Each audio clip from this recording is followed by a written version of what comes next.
Assalamualaikum warahmatullahi wabarakatuh. Oke, bismillah. Kita awali etika komunikasi dengan mbahnya filosof Aristoteles. Kenapa komunikasi itu butuh etik? Jadi Aristoteles ini punya teori, mungkin orang pertama yang berteori tentang retorika. Cara ngomong yang menarik, cara ngomong yang bisa tepat guna. Sebenarnya ini ilmu langka, jarang orang yang mau mendalami. Mungkin kalian ada yang tertarik, belajarlah retorika. Hari ini banyak orang ingin menang kalau ngomong, ingin menang kalau debat, tapi tidak ngerti retorika. Akhirnya kemenangannya sia-sia. Sudah capek-capek gegeran, debat, menang, tapi musuhnya yang kalah tidak mau ikut pandangannya. Tetap dia ngeyel dengan pandangannya sendiri. Kenapa? Karena kebenarannya tidak masuk ke lawan bicara. Kalau versinya Aristoteles itu retorikanya keliru. Ada orang yang tidak pakai debat, ngomong 1-2 kata bisa merasuk. Orang terpengaruh. Sementara sini yang capek-capek debat sudah menang, kono ya tetap ngeyel. Itu mungkin kita kurang retorika. Hari ini kalau maki-maki kita ahli, tapi dalam hal retorika mungkin kita masih kurang. Katanya Aristoteles, ngomong yang tepat, yang persuasif, yang mempengaruhi, menarik perhatiannya orang, sangunya 3. Sangu itu apa bahasa Indonesia ini? Bekalnya 3. Logos, etos, patos. Etosnya nomor 1. Etos, logos, patos.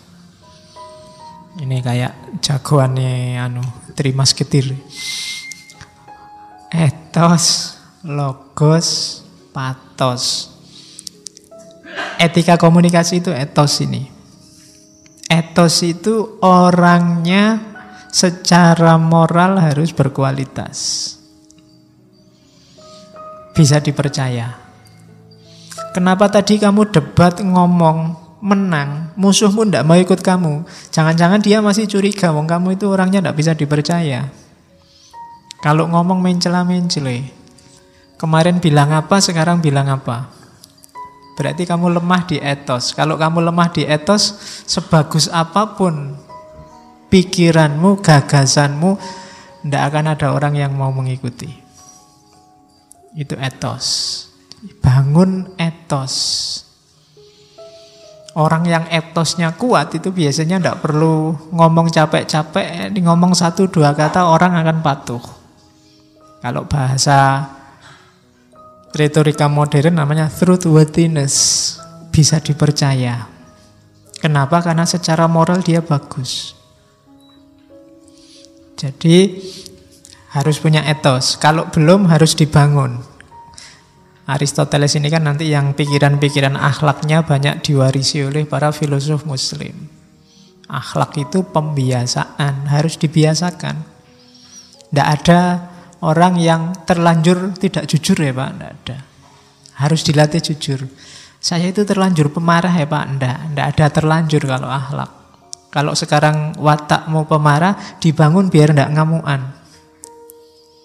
Jadi bangun kredibilitas moralmu.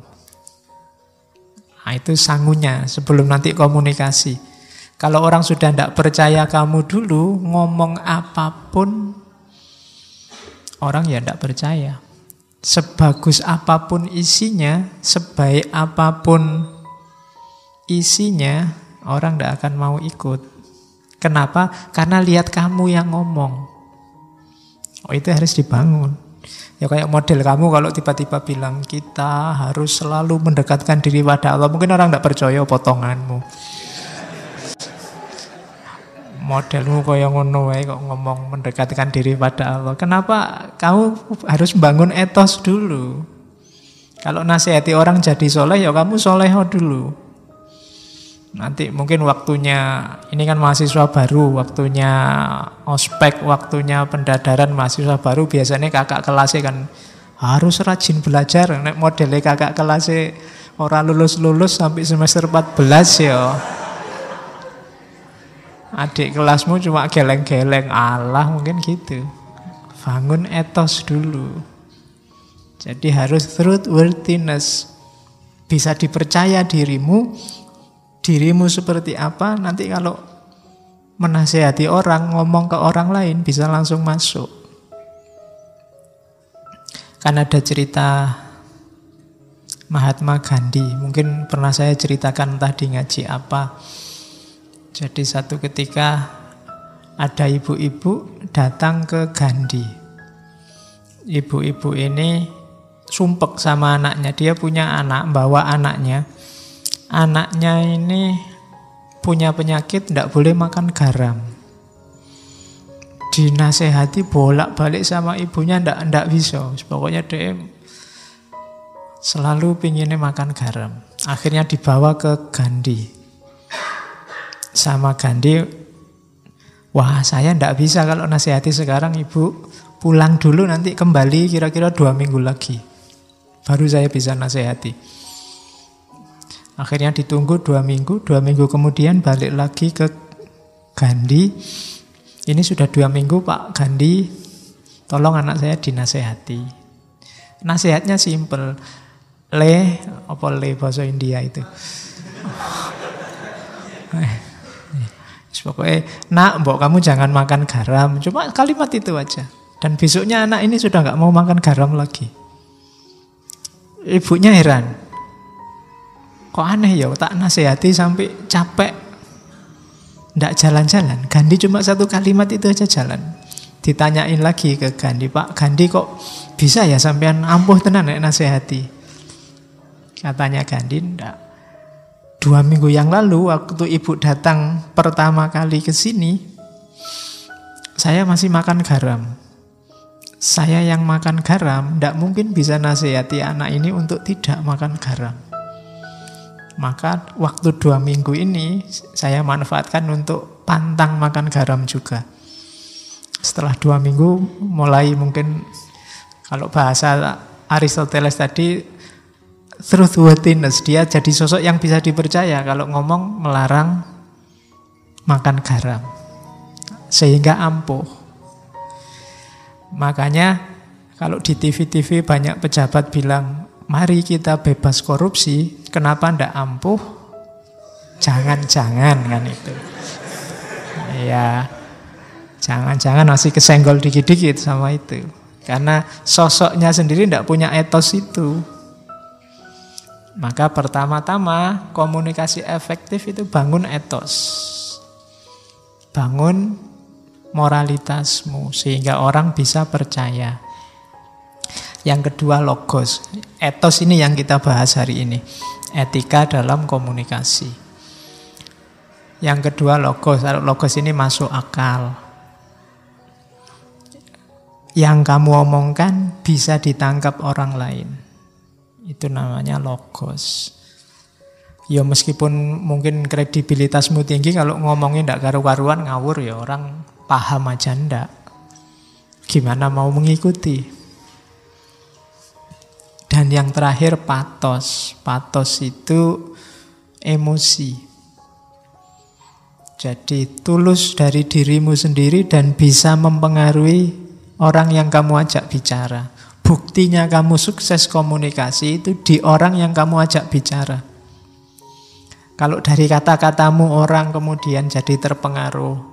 Kalau sedih dia jadi nangis, kalau senang dia jadi ketawa. Ini ada unsur patosnya. Emosi terlibat. Ya kayak penceramah itu, kalau penceramahnya semangat, orangnya wah jadi semangat. Kalau ngomongnya kayak saya gini, kelemek-kelemek, kamu jadi ngantuk. Loh itu berarti saya sukses, ada patosnya. Jadi ada emosi terlibat. Yang sini adem, sana ikut adem, tidur.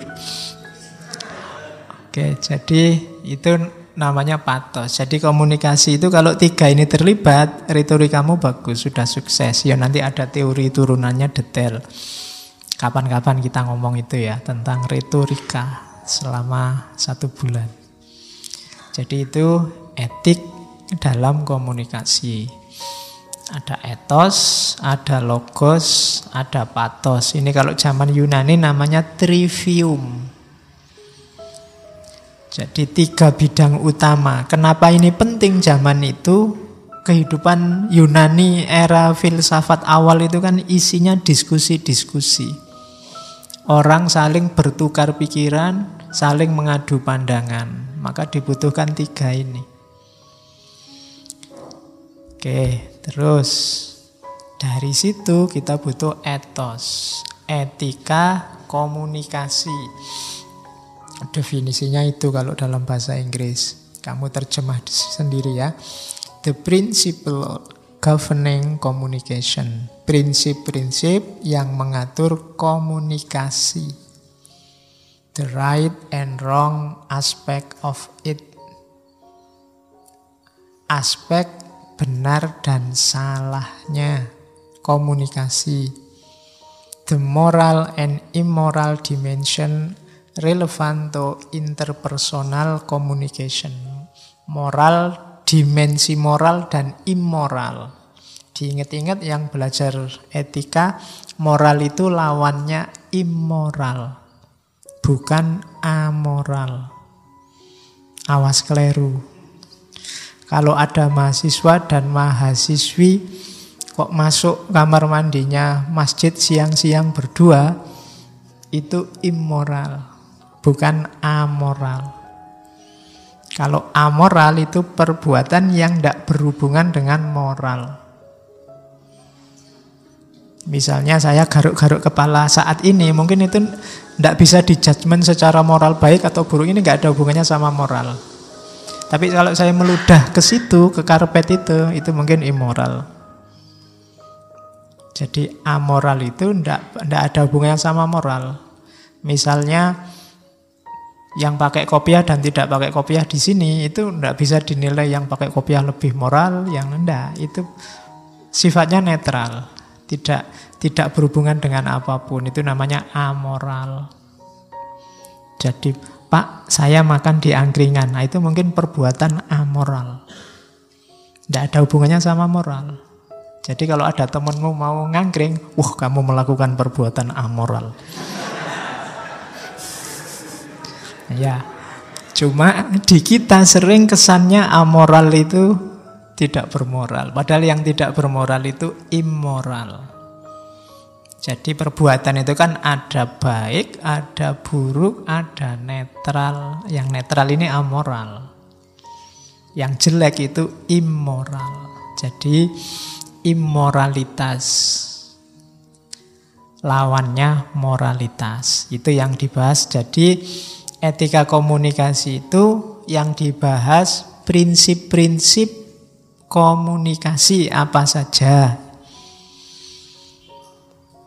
Yang benar dan yang salah. Biasanya ngomong kontennya. Atau moral dan tidak. Moral dan tidak itu biasanya kita definisikan baik dan buruk. Ini kan nilai-nilai dasar kalau dalam hidup kita. Benar, salah, baik, buruk. Ada lagi sebenarnya yang ketiga nanti. Nilai estetik. Kalau komunikasi nanti isinya pantas atau tidak pantas. Ada sesuatu itu ya benar, ya baik, tapi tidak pantas. Tidak pantas itu ya tidak selayaknya. Biasanya sifatnya lokal. Jadi tidak pantas itu biasanya ada harmoni yang tidak pas, terkacaukan. Nah itu levelnya namanya estetik. Kalau baik buruk namanya levelnya etik. Kalau benar salah biasanya yang paling utama levelnya logik. Jadi ngomong itu ya ngomonglah yang benar, jangan yang salah, dengan cara yang baik dan pantas. Oke, kalau pantas itu ya harmonis, cocok, sesuai. Nah, etika komunikasi ngomong itu. Jadi setiap orang pasti berkomunikasi karena setiap orang makhluk sosial. Cuma komunikasi harus belajar teorinya. Makanya ada etika komunikasi. Oke, untuk malam hari ini saya cukupkan sekian dulu. Mohon maaf kalau ada yang kurang berkenan, mungkin 1-2 kekurangan apa, mohon dimaklumi. Kalau ada kekhilafan, kealpaan yang teman-teman ngerti benernya seperti apa, ya silahkan disampaikan. Kurang lebihnya mohon maaf. Wallahul muwaffiq, wallahu a'lam bissawab. Wassalamualaikum warahmatullahi wabarakatuh.